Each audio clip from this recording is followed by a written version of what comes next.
Good afternoon, class. In today's lecture, we will discuss what is modulation and why we need modulation. So, the very first thing is what is modulation? So, modulation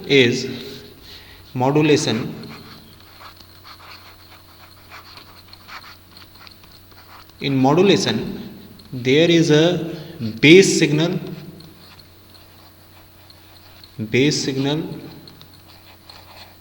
and second one is carrier signal.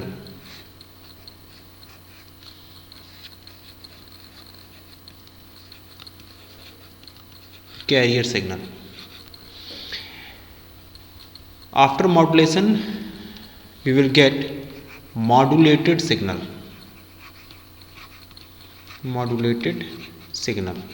So how modulation will take place after modulator? In this block, in place of multiplier, you can use modulator. Okay, what is base signal? Base signal is any xt having a amplitude a sine of omega mt. Okay, a sine of omega mt. What is a? A is amplitude of signal. What is omega mt? Omega mt is phase of signal. This is amplitude of signal.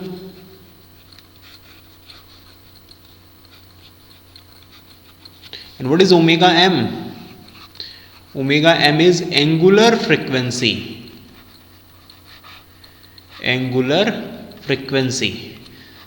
So what will happen in modulation? The characteristics of base signal,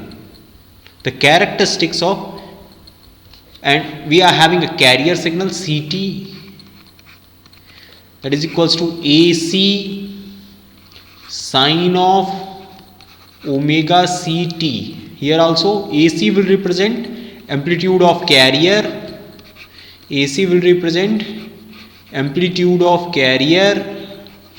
omega Ct will represent phase of carrier, omega C will represent frequency of carrier.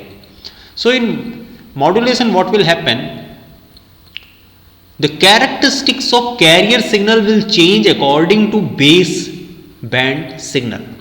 Means the characteristics of carrier signal will change according to base band signal. What can happen with the characteristic? Number one thing, amplitude can change according to base band signal. If amplitude can change, then means suppose AC plus AM cos of omega mt. What we have done? We have added base band signal को मैंने simply xt को add कर दिया यहाँ पर, किसमें? Amplitude में, sine of omega ct, sine या कॉस कुछ भी यूज कर सकते हैं. तो यहाँ पर क्या चेंज हो रहा है? ओमेगा ct पे तो कोई फर्क नहीं पड़ रहा है, लेकिन एम्पलीट्यूड चेंज हो जा रहा है. Okay, so amplitude of carrier signal is changing according to base band signal. ठीक है, so this kind of modulation will be called amplitude modulation. Okay, similarly हो सकता है कि एम्पलीट्यूड चेंज ना करे.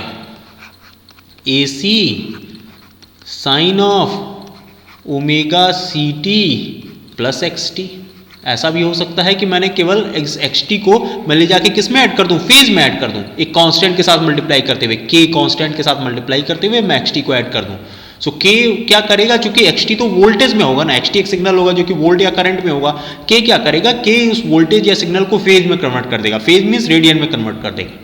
ओके, सो इस टाइप का मॉड्यूलेशन क्या कहलाएगा? फेज मॉड्यूलेशन कहलाएगा. और ऐसे ही एक और टाइप ऑफ मॉड्यूलेशन हो सकता है जिसमें AC साइन ऑफ, मैं कहूँ कि ऐसा है सर कि मैं यहाँ पर एक फ्रीक्वेंसी, केवल फ्रीक्वेंसी में मैं चेंज कर रहा हूँ. Okay, I am changing only frequency. ठीक है, तो इस तरीके का जो आएगा this will be called frequency modulation. तो इस तरीके से तीन तरीके के मॉड्यूलेशन टेक्निक हो गई. Number one is amplitude modulation, number two is phase modulation. और in phase modulation there will be two type of modulation. Number one is phase modulation and another one is frequency modulation. Okay, so phase angle modulation में दो तरीके के modulation आते हैं. एक आता है फ्रीक्वेंसी मॉड्यूलेशन और फेज मॉड्यूलेशन. तो हम देख क्या रहे हैं? मॉड्यूलेशन में क्या होता है? प्रॉपर्टी ऑफ कैरियर सिग्नल और characteristics of carrier signal will change according to baseband signal. So what the characteristics of carrier signal may change? Number one is amplitude can change and another thing is angle of carrier signal can change according to baseband signal. Okay, सो इस process of modulation में क्या होता है, process of modulation में ये होता है कि जो बेस बैंड सिग्नल होता है अब उसके बेसिस पे कैरियर सिग्नल बदल रहा होता है। कैरियर सिग्नल क्या होता है, बहुत ही हाई फ्रीक्वेंसी का सिग्नल होता है, मतलब बहुत ही हाई फ्रीक्वेंसी के सिग्नल में हम बेस बैंड सिग्नल की प्रॉपर्टी को डाल देते हैं। इसका मतलब ये हुआ कि हम लो फ्रीक्वेंसी सिग्नल को हाई फ्रीक्वेंसी सिग्नल में कन्वर्ट कर देते हैं according to base band signal. ठीक है, so base band signal, so what is the modulation? Modulation is just a process of conversion of low frequency signal into high frequency signal, और if we will say more appropriately that carrier signal characteristics of properties will change according to characteristics of properties of baseband signal. Okay, so ये हुआ आपका modulation. Okay, सो modulation में क्या होता है, number one चीज हम ये जानते हैं कि फ्रीक्वेंसी चेंज हो जाती है, फ्रीक्वेंसी लो फ्रीक्वेंसी से हाई फ्रीक्वेंसी हो जाती है। ठीक है, जब फ्रीक्वेंसी लो फ्रीक्वेंसी से हाई फ्रीक्वेंसी हो गई, ठीक है, तो लैम्डा की वैल्यू क्या होगी, lambda is equal to c by f होता है। ओके, तो अगर हम यहाँ पर कह रहे हैं कि ऐसा है सर कि ये फ्रीक्वेंसी अगर इंक्रीज करेगी तो लैम्डा की वैल्यू क्या करेगी, डिक्रीज करेगी। फ्रीक्वेंसी अगर इंक्रीज करेगी तो लैम्डा की वैल्यू क्या करेगी, डिक्रीज करेगी। अच्छा, आपको मैं एक और बात बता दूं कि जो भी एंटीना होता है, एंटीना के लिए जो प्रोपोगेशन के लिए जो लेंथ रिक्वायर्ड होती है वो होती है लैम्डा बाई 4। ठीक है ना, लैम्डा बाई 4 लेंथ का एंटीना से हम एक पर्टिकुलर फ्रीक्वेंसी एफ पर ट्रांसमिशन कर सकते हैं। ठीक है, सपोज करिए हमें 300 मेगाहर्ट्ज पे ट्रांसमिशन करना है, we have to do transmission at 300 megahertz. So what will happen, अगर हम देखते हैं इस चीज को तो यहां पर बताइए 300 मेगाहर्ट्ज पे लैम्डा की वैल्यू बताइए क्या आ जाएगी, लैम्डा की वैल्यू आ जाएगी सी बाई एफ। तो c will be 3 × 10⁸ divided by 3 × 10⁸। इसका मतलब क्या हो गया, इसका मतलब हो गया 1 मीटर। ओके, 1 मीटर इसका मतलब ये हो गया, बिकॉज फ्रीक्वेंसी की वैल्यू 300 मेगाहर्ट्ज है तो ऑब्वियसली 3 × 10⁻1 मीटर, इसका मतलब कितने centimetre, 100 centimetre.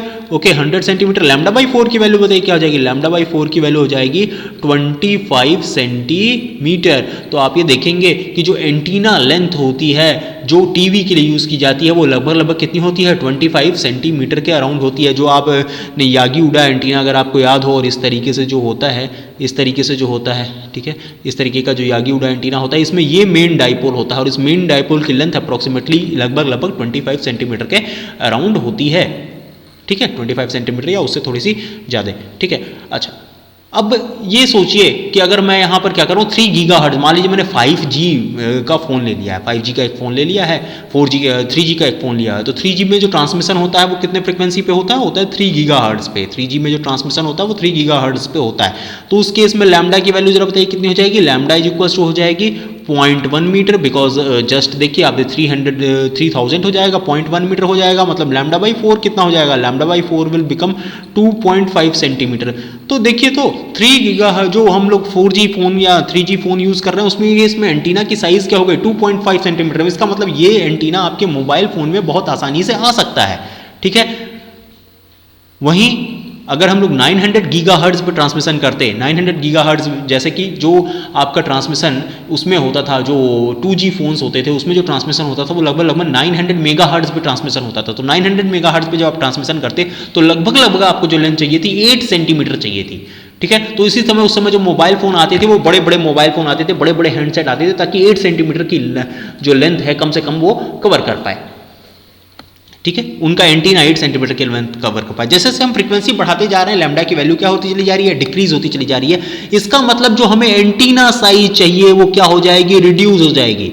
So number 1 thing is antenna size is reduce, क्योंकि हमें जो एंटीना यूज करना पड़ता है वो लैम्डा बाई 4 साइज का एंटीना यूज करना पड़ता है, और लैम्डा बाई 4 साइज का एंटीना अगर हम हायर फ्रीक्वेंसी पे यूज करते हैं तो उसकी वैल्यू बहुत कम होती है, और अगर हम लोअर फ्रीक्वेंसी पे यूज करते हैं तो उसकी वैल्यू ज्यादा होती है। ठीक है, नंबर 2 रेंज ऑफ सिग्नल को इंक्रीज करता है। Range of signal because HF is energy is directly proportional to HF। जो क्वांटम एनर्जी होती है that is directly proportional to HF। तो अगर फ्रीक्वेंसी इंक्रीज करेगी तो ऑब्वियसली जो एनर्जी होती है, एनर्जी ऑफ सिग्नल भी क्या करती जाती है, इंक्रीज ही करती चली जाती है। इसका मतलब जो रेंज होता है सिग्नल का वो क्या करता जाता है, इंक्रीज करता जाता है। इलेक्ट्रोमैग्नेटिक वेव बहुत कम पावर में बहुत ज़्यादा दूर तक ट्रांसमिशन कर सकता है। वहीं अगर हम वॉइस में, जो कि हम लो फ्रीक्वेंसी पे बोलते हैं, बिकॉज हमारी जो वॉइस होती है ना वो 3 किलोहर्ट्ज के रेंज की होती है, तो 3 किलोहर्ट्ज के रेंज में हम ट्रांसमिशन बहुत ज़्यादा दूर बहुत ज़्यादा पावर लगा करके करना पड़ेगा, तब जाके बहुत दूर तक जाएगी। वहीं अगर हायर फ्रिक्वेंसी पर ट्रांसमिशन हो रहा है तो वो बहुत लंबे डिस्टेंस तक चला जाएगा। ठीक है। Number 3, improves quality of reception. ठीक है, इम्प्रूव्स क्वालिटी ऑफ रिसेप्शन मतलब जो एनर्जी चूंकि ज़्यादा हो रही है और इस तरीके से मतलब दूसरा चीज़ मिक्सिंग ऑफ सिग्नल्स अवॉइड हो जाते हैं। मिक्सिंग ऑफ सिग्नल्स अवॉइड इसलिए हो जाते हैं बिकॉज हायर फ्रिक्वेंसी पे अलग अलग सिग्नल अलग अलग बैंड में ट्रांसमिट हो रहा होता है, अलग अलग सिग्नल अलग अलग बैंड में ट्रांसमिट हो रहा होता है। ठीक है, इसलिए मिक्सिंग ऑफ सिग्नल पॉसिबल नहीं होती है। ठीक है, because at higher frequency after modulation other different signals will be transmitted in different specific bands, so mixing of signals is not possible. Next thing is allow multiplexing of signal. तो ये क्या allow करता है? Multiplexing of signal. तो frequency division multiplexing अगर ये allow करेगा मतलब यहाँ पर जो भी सिग्नल होगा वो क्या होगा? फ्रीक्वेंसी डिवीजन मल्टीप्लेक्सिंग, मतलब अलग अलग फ्रीक्वेंसी बैंड्स यहाँ पर क्या हो जाएंगी? असाइन हो जाएंगी। ठीक है, तो इस तरीके से फ्रीक्वेंसी डिवीजन मल्टीप्लेक्सिंग हो जाएगी। फ्रीक्वेंसी डिवीजन मल्टीप्लेक्सिंग मतलब ये होता है कि एक ही समय में एक से ज़्यादा सिग्नल्स ट्रांसमिट कर पाएँ हम। एक से ज़्यादा सिग्नल्स कैसे ट्रांसमिट करेंगे? एक अगर पूरा का पूरा जो बैंड है हमारे पास, उस बैंड को हम अलग अलग फ्रीक्वेंसी बैंड्स में डिवाइड कर देंगे। ठीक है, अलग अलग छोटे छोटे सब पार्ट्स में डिवाइड कर देंगे। तो इस तरीके से हर एक स्पेसिफिक बैंड में एक एक सिग्नल जाएगा। तो इस तरीके के प्रोसेस को हम लोग कहते हैं मल्टीप्लेक्सिंग ऑफ सिग्नल। ठीक है, और next is allows bandwidth adjustment. तो बैंडविड्थ का एडजस्टमेंट भी अलाउ करता है। ठीक है, बिकॉज हम कैरियर फ्रीक्वेंसी को थोड़ा सा भी चेंज करके बैंडविड्थ को आराम से एलोकेट कर सकते हैं, थोड़ा बहुत प्लस माइनस कर सकते हैं। ठीक है, and next one is improves quality of reception. ठीक है, तो ये कुछ इंपॉर्टेंट पॉइंट थे जो कि मॉड्यूलेशन के बारे में और नीड ऑफ मॉड्यूलेशन के बारे में थे।